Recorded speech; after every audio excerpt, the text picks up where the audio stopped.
अभी हमारा विषय है कि हमें ऋग्वेद से क्या क्या मिला। अब हम आते हैं यजुर्वेद पे। यजुर्वेद में लगभग 1975 मंत्र हैं।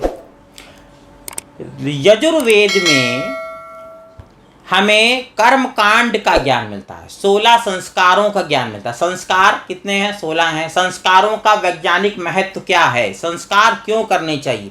एक विवाह हस्ताक्षर करके भी हो जाता है, एक मन में मान लिया कि हम पति पत्नी तो भी हो गए, किसी ने कह दिया कि भाई तुम पति पत्नी हो तो भी हो सकता था, मगर ऐसा नहीं। हमारे सनातन धर्म में, हमारे सत्य सनातन वैदिक धर्म में एक संस्कारों की कल्पना की गई है, एक संस्कारों के विषय में जो है सुदृढ़ता दी गई है कि संस्कार आवश्यक हैं, जिसमें जन्म से लेके और मरण तक अंत्येष्टि संस्कार तक के 16 संस्कार हैं।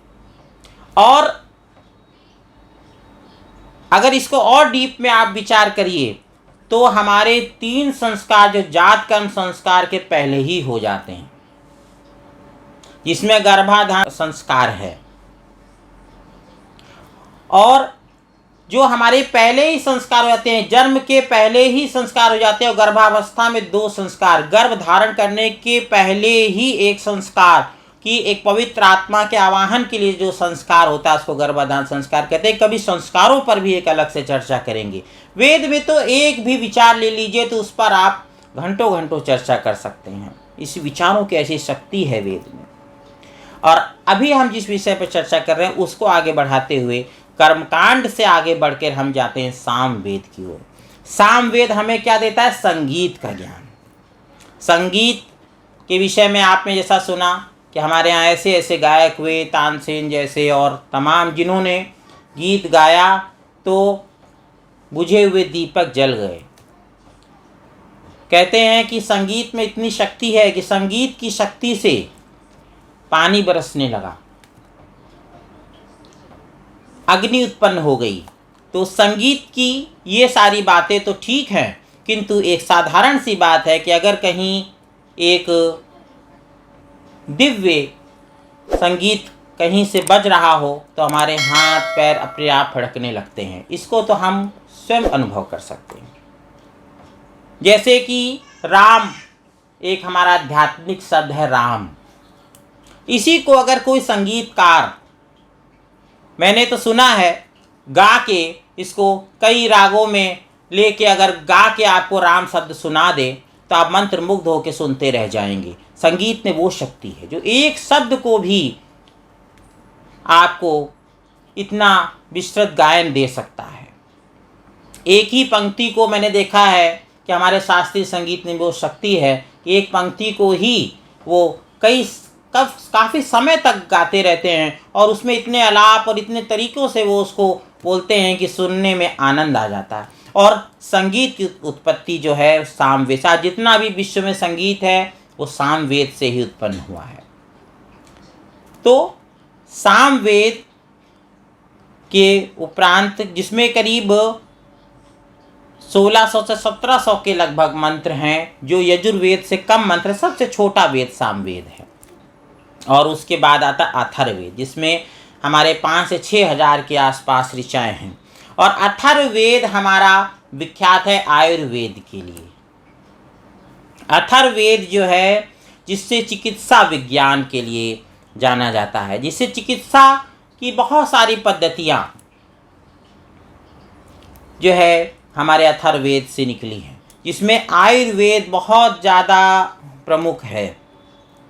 और ऐसे ऐसे जटिल रोगों के विषय में औषधियों का वर्णन है, जिसमें आज भी रिसर्च हो रहे हैं, शोध हो रहे हैं। बहुत सारी ऐसी औषधियाँ जो हम नहीं समझ पा रहे हैं क्योंकि हमने उसका अध्ययन कम कर दिया, शोध कम कर दिए, जिसके कारण बहुत सारी ऐसी औषधियाँ अथर्ववेद में मिलती हैं कि जिसको हम समझ नहीं पा रहे हैं। या बहुत सारी ऐसी औषधियाँ हैं कि जो जंगलों के कट जाने से विलुप्त हो गई हैं, या और भी कई कारण हो सकते हैं कि जिनके कारण आज हम बहुत सारे असाध्य रोगों तक नहीं पहुंच पा रहे। आज भी शोध की आवश्यकता है कि जिस पर अगर हम शोध करें तो हम बहुत सारी ऐसी चीज़ों के विषय में ज्ञान प्राप्त करेंगे। और अथर्ववेद आज मैंने पिछले वीडियो में आपसे कहा था कि 4 वेदों की आवश्यकता क्यों पड़ी, पंचम वेद क्यों नहीं बना, और है पंचम वेद कहते हैं तो किसे कहते हैं? पंचम वेद हम कहते हैं काव्यात्मक भाषा में महाभारत को कहते हैं, ये हमारा पंचम वेद है, क्योंकि उसमें भगवत गीता जैसा ज्ञान भगवान कृष्ण ने दिया और तमाम प्रकार के ज्ञान हमें महाभारत से मिलते हैं। एक युद्ध का एक परिणाम क्या होता है अगर विश्व को देखना हो तो महाभारत से पता चलता है। पूरा पूरा परिवार, पूरा पूरा साम्राज्य समाप्त हो जाता है। तो ये सारी चीज़ें जो हैं हमें जो है क्या कहते हैं, पंचम वेद जो महाभारत से पता चली। किंतु जो मूल वेद हमारे हैं वो 4 ही हैं। ये तो पंचम वेद मैंने आपको बोला ना, काव्यात्मक भाषा है कि उसको माना गया है, किंतु है नहीं, यथार्थ में 4 ही वेद हैं। इसलिए कोई व्यक्ति कंफ्यूज ना हो। ऋग्वेद, यजुर्वेद, सामवेद और अथर्ववेद, 4 वेद क्यों पढ़े? क्योंकि देखिए कहीं ना कहीं चिकित्सा एक बहुत महत्वपूर्ण, ऐसा नहीं कि चिकित्सा संबंधित मंत्र हमें ऋग्वेद में नहीं मिलते, ऋग्वेद में भी मिलते हैं, किंतु यदि हम विस्तार से चिकित्सा के विषय में जानना चाहते हैं तो अथर्ववेद, क्योंकि चिकित्सा एक बहुत ही महत्वपूर्ण विषय है। कहीं ना कहीं परमात्मा हमें ये ज्ञान देना चाह रहे हैं, इसलिए उन्होंने अथर्ववेद को एक अलग सेपरेट वेद हमें दिया कि हम उसके विषय में उस पर ध्यान अपना एकाग्र करें। संगीत हमारे लिए बहुत महत्वपूर्ण है, एक पवित्र संगीत, एक स्वस्थ संगीत, और संगीत से भी बहुत सारी चिकित्साएं होती हैं। कभी इस पर भी मैं एक अलग से आपके लिए वीडियो लेकर आऊँगा कि जिसमें ऐसा नहीं है कि जो केवल मैं ही बताऊँगा, उस पर बहुत सारे शोध भी हुए हैं जो मैंने अध्ययन किए हैं, कि जिसमें ये पाया गया कि संगीत का क्या प्रभाव होता है और ये भौतिक अभौतिक सभी प्रकार के पदार्थों को कैसे प्रभावित करता है, वो है संगीत। भौतिक अभौतिक, समझ रहे हैं, लिविंग थिंग और नॉन लिविंग थिंग, कि जो जिसमें जीवन नहीं है उसको भी प्रभावित जो कर दे वो है संगीत।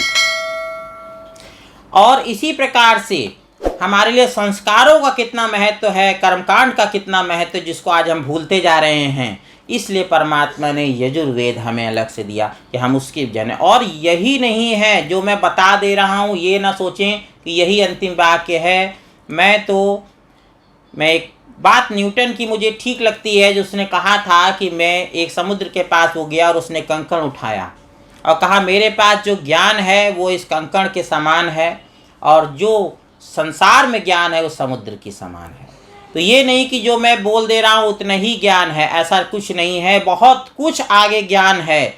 और जो बड़े बड़े विद्वानों के पास होगा और जो उनके पास भी नहीं होगा वो परमात्मा के पास है, क्योंकि परमात्मा से बड़ा कोई ज्ञानी विद्वान नहीं है। मेरे पास जो मैंने शोध किया, जो मैंने रिसर्च किया, जो मैंने अध्ययन किया, जो विचार किया, वो आप सबके समक्ष प्रस्तुत कर रहा हूँ, प्रस्तुत किया है। और इसमें जो शिव और सुंदर है वो सब ईश्वर की कृपा है। त्रुटियों का उत्तरदायी मैं स्वयं हूँ। यदि कोई त्रुटि हो गई हो तो विद्वान जन उस पर ध्यान न दें, जो कुछ अच्छा लगा हो उसको ग्रहण करें। इति ओम शम।